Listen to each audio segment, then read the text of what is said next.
Okay, go. Hi, this is Jay from Occupy Long Beach. I'm one of the facilitators of the Occupy Committee. Today is November 30th, 2011. We've had two very interesting things happen today.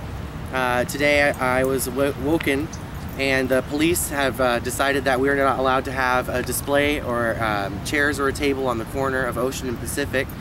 We've had a table there before. We've been told that it's okay to be there.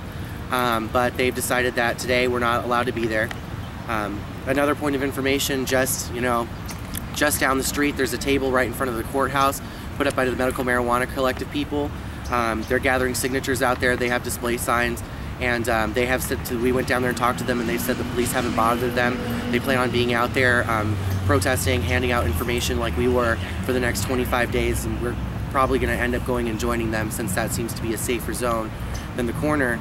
But we were also handed this report today by a city representative. This is the report that the city council said that they were going to be making during the last city council meeting, and they're going to be presenting this report on the 6th of December. In this report, this is the report on the occupation here at Lincoln Park and some of the efforts, what things that we can do. Included in this report is a cost. They're saying that they're estimating that we've cost the city $320,000 at this point. $213,000 of that is for regular policing. $78,000 is for overtime. $7,000 of that total is for fire department.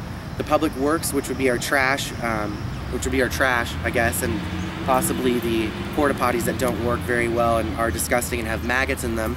That's costed $3,000 to the city just about. In overtime hours for public works, that's $11,000. And miscellaneous charges for public works is $5,000.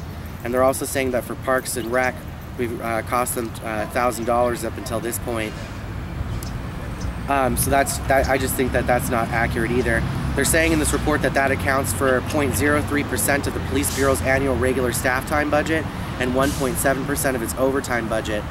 Included in this report in section 3 is the options going forward. They list in this section the things that they've done, and it reads, the police department has only prohibited the following 4 actions in accordance with the municipal code. 1, no persons in the park after hours. 2, no overnight camping. 3, no temporary shelters in parks after park hours. And 4, no temporary shelters on sidewalks. Additionally, the police staff has been in constant contact with the demonstrators, assuring that positive, effective communication is maintained. That is a complete lie. When they had us take our tent down off the corner, we had our easy up canopy, we had 2 tables, we had chairs down there, and we had some storage bins. I think there was a little bit of miscommunication involved with the storage bins going down there. The storage bins were removed and we just had our display materials, our tables, and our signs down there. And they came and they enforced us not being on that corner, claiming that the only place that we're allowed to be is Lincoln Park, which is a completely unreasonable request and doesn't fall in any of these 4 things that they're claiming in this report that they've only done. It says right here in the first sentence, the police department has only prohibited the following 4 actions. That is not true. They prohibited us from many times from being on that corner and exercising our First Amendment rights to protest. They've stopped us from gathering on the corner. They've stopped us from handing out flyers and keeping our signs there. It's actually ridiculous. So, and just in today, we've been handed a report that's a complete lie, because how can we know any of this is true when they've got a statement right here? This came directly from the chief of police. This came from the police department, from the city, and we've got plenty of documentation of them. This is not accurate at all.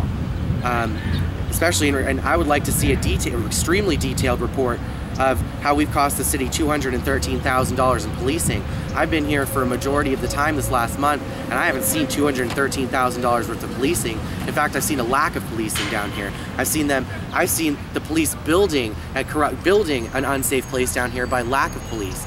You know, they're not down here keeping us safe, they're down here harassing us. You know, they're down here harassing us over signs, tents, tables, but when we've got real crime going on in this park, they say we've got drug dealers in this park, I don't see any policing going on. They said that before we got here they made a large effort to keep this park clean. I haven't seen any of that effort since I got here. And yet they're claiming that we've got $213,000 worth of charges and $78,000 of that's issued in overtime. Well, $40,000 of that $78,000 was just for one night at a city council meeting where we were a completely peaceful group. As far as I'm concerned, if that's cost $40,000 every time we decide we want to go to a city council meeting, looks like the city council is going to be cutting a check every week. Because if it costs that much money to have a city council meeting, why do they have that much seating there? You know, it can't be our fault that they, you know, we're not there to do anything disruptive to the city council. We're a peaceful group of people, yet it costs $40,000 in one night to police the city council meeting. Very interesting. That's my report of the day. And this is Jay from Occupy Long Beach, hanging out, speaking as an individual, but speaking as about my experience with the group. Thanks.